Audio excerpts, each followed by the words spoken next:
Hello everybody, welcome back to the channel. This is MTG Ghoul Dude, and today we're going to be continuing our Digging Up the Past series with Cephalids. Now these little squirmy creatures are not to be tasseled with because they have some tricks up their sleeves, I guess. Some of them don't even look like they wear clothes, but they do have some tricks of their very own. So this is going to be one of the many few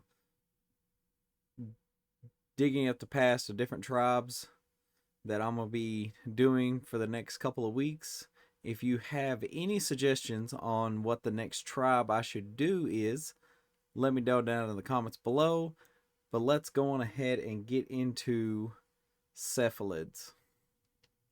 Starting off all the way back in Odyssey, we're going to be picking up with Cephalid Looter for 2 generic and a blue. This is a 2/1. And you can tap to draw. Target player draws a card, then discards a card from his or her hand. So for 3 mana, you can tap it, draw a card, and discard a card if you're needing to do that kind of thing. Cephalid Scout for 1 and a blue. It's a 1/1 with flying, and you can tap 2 and a blue, sacrifice a land to draw a card. I would find this actually pretty good in any deck that would actually could utilize those lands in the graveyard if you're playing blue, which would probably be best in probably the Sultai colors and stuff along those lines. And it is a wizard. Cephalid Broker for 3 and a blue. It's a 2/2. You can tap it. Target player draws 2 cards, then discards 2 cards from their hand. So this kind of springboards off of the first Cephalid's ability.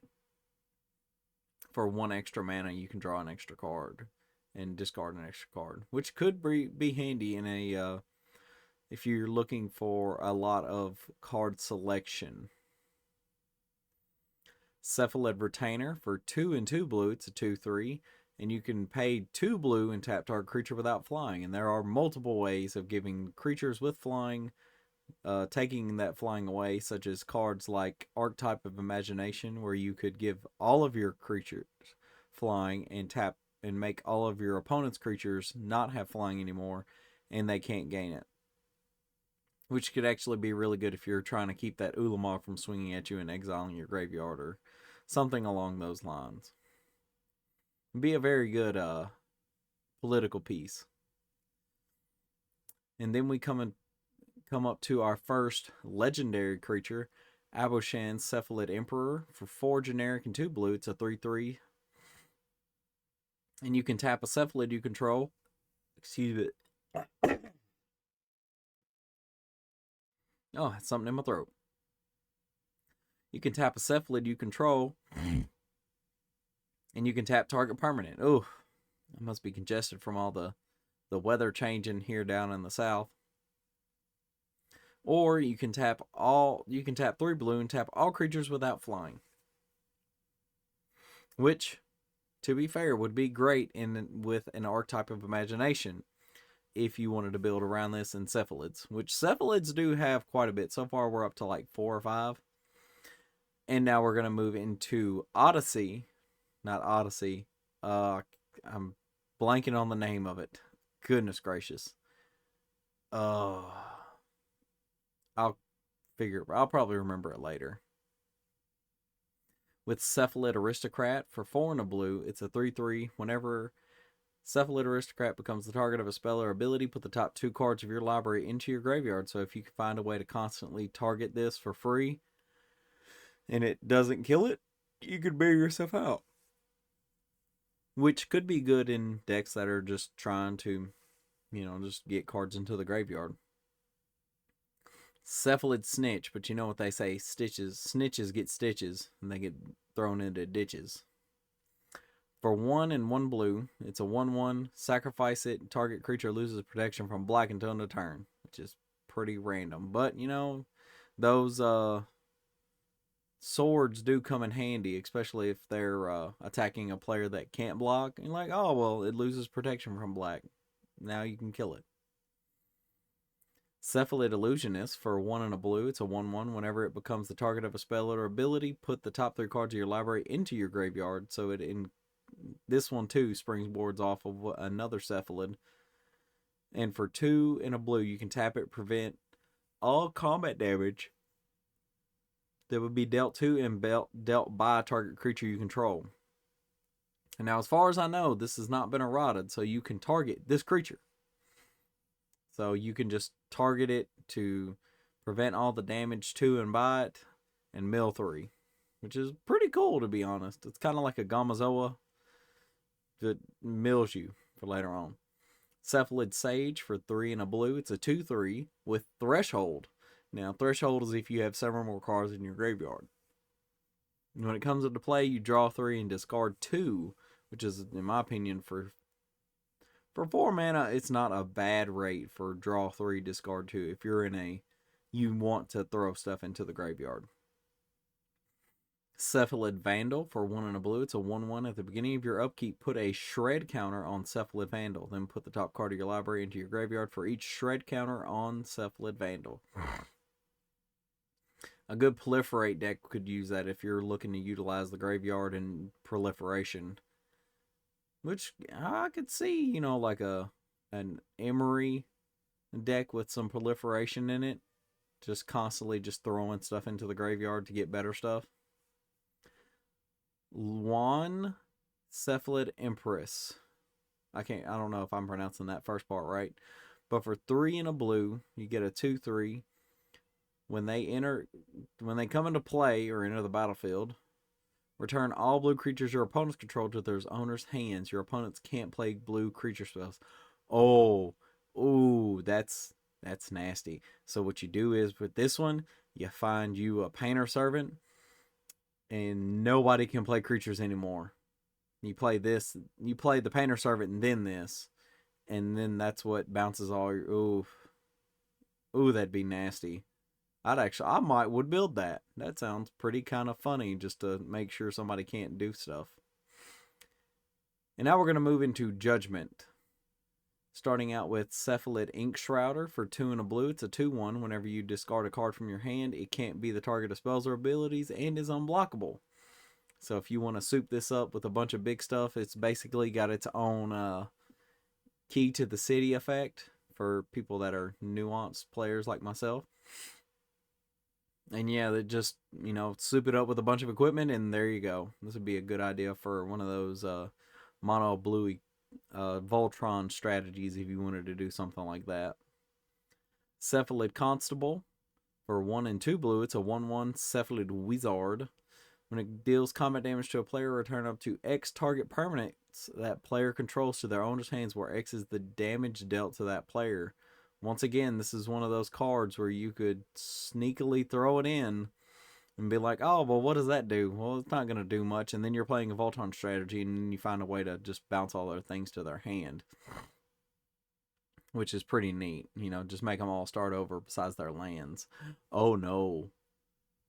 Oh, no. This is permanence. This does lands, too. Oh, this could just really just set somebody back so hard. That's nasty. I love it. And now we're going to move on to Onslaught with Callous Oppressor. And I didn't even think they would want to be anywhere near this time frame. But, it is what it is. And they got a little makeover. For 1 and 2 blue, it's a 1/2. You may choose to not untap it during your untap step. As it comes into play, an opponent chooses a creature type. Which is very interesting, because usually you don't see it being, an opponent chooses a creature type. Usually you choose a creature type, but this is one of those rare occasions where your opponents choose for you. And then you tap it to gain control of target creature that isn't one of the chosen type as long as it remains tapped. You gain control of it, so you can tap it, sack it, untap it. Be pretty cool. Huh. You definitely don't want to put a Maskwood Nexus in anything, because then it's everything. You don't want to run against a Maskwood Nexus. There we go. That's better. And now we're going to move into Legions.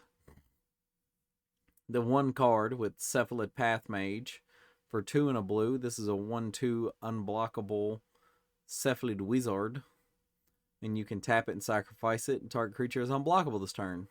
Hence the Voltron strategy. You can find a way to dig this back up and recycle it. And now finally into the one that has the most to this date with cephalidness. And I know this logo is pretty big, but this is the only one that I had. Streets of New Capenna. Starting off with the Backstreet Bruiser for 1 and a blue. It's a 3/3 with Defender. As long as there are 2 or more counters among creatures you control, it can attack as though it didn't have Defender. So if you can find a way to get a +1 counter and some other Vigilance, Menace, Trample, whatever counter on it, it's a 3/3 for 2, which is pretty cool in my opinion. Psychic Pickpocket for 4 and a blue. It's a 3/2. When it enters the battlefield, it connives, so you draw a card and then discard a card. When it connives this way, return up to 1 target non-land permanent to its owner's hand. So you could do you or, your opponents if you really needed to. Rebel Ruiner, added an extra for 3 and a black. This is the first time we'll see Cephalids in the black color is in New Capenna. It's a 3/1 with Menace. When it enters the battlefield, it connives. So it could be maybe a 4/2 for 4, which would be a better rate, especially with having Menace. And then we move into our multicolored with Obscura Interceptor for 1 and a white, blue, black. It is a 3/1 with Flash. And whenever it enters the battlefield, it connives. When it connives this way, return up to 1 target spell to its owner's hand. So it's kind of like a spell queller if you remember Shadows over Innistrad or Eldritch Moon. Spell queller had Flash, and when you flashed it in, it could exile something underneath it until it left, and this is pretty much kind of the same thing, but it actually makes them have to cast it again. They don't get it as soon as the Spell Queller dies or the Obscura Interceptor dies. So I could see some use in this, especially if you're just wanting to keep the opponent from kind of doing, some extra shenanigans. Like, hey, that Mana Geyser was going to do some work because you only had 5 mana. Put it back in your hand. Maybe you can do it next turn. Then we have Quasar, Augur of Agonies. This is probably one of the most powerful Cephalids when it comes to, our modern day Cephalids, because she has such an amazing ability. For 1, a white, a blue, and a black, she is a 3/4. They are a 3/4, and I don't know what Cephalids identify as, so have fun with that. Whenever you draw a card, target opponent loses 1 life and you gain 1 life. This is for every card you draw. This is kind of like a reverse Underworld Dreams, where every time you draw, it does the thing, but with the added benefit of making your opponents lose a life and you gain a life. There are tons of different combos you could do with this commander, specifically ones like what is the name of that card? I just had it in my head. It's pretty much where you just draw your whole library in one fell swing. These are going to be the things that keep me up tonight. But yeah, cards like that will just ruin your opponent's day because, alright, so say you have 1 opponent left, you killed all the rest of your opponents, your rest of your opponents have died due to natural causes, and now you just want to finish the last one off, and now you have the card and you just say, hey, I'm going to draw 30 cards, and now you're done with the game, which is pretty cool in my personal opinion. You can't use cards like Necropotence with this, though, because you don't draw. You just put them into your hand. And now we're going to move into one of our last segments, the New Capenna Commander decks, with Cephalid Face Taker for 2 and a blue. It's a 1/4. When it can't be blocked in the beginning of combat on your turn, you may have Cephalid Face Taker become a copy of another target creature until end of turn, except it's a 1/4 and has this creature can't be blocked. Which is pretty cool, especially if you like make it a ooh. This could actually be really good for like an effect that a creature that has an effect on swinging and stuff like that. I can't think of any like good combinations with it at the moment, but I feel like this one would be pretty nice. Shield Broker for 3 and 2 blue. It's a 3/4. When it enters the battlefield, put a shield counter on target non-commander creature you don't control. You gain control of that creature for as long as it has a shield counter. It would be dealt damage or destroyed. Any damage, just one ping, and it removes the shield counter from it, which is kind of lame, but you know the shield counter could be pretty good if you're playing in a steel deck, like if you're a thieving deck. If you want to take all your opponent's creatures, especially their good ones. This does not have flash, but I still feel like this will be good in like an Orvar deck if you're trying to make copies on stuff. Now, if they board wipe, then they get all their stuff back, and that's probably the only downside when it comes to something like this. Now, if you sacrifice them, they can't really get their stuff back. But then again, you don't do a lot of sacrificing in blue unless you're playing the Esper colors, and then you most definitely would. Kamiz Obscura Oculus for 1 a white, a blue, and a black. They are a 2/4. Whenever you attack, target attacking creature can't be blocked this turn. It connives. Then choose another attacking creature with lesser power. That creature gains double strike until end of turn.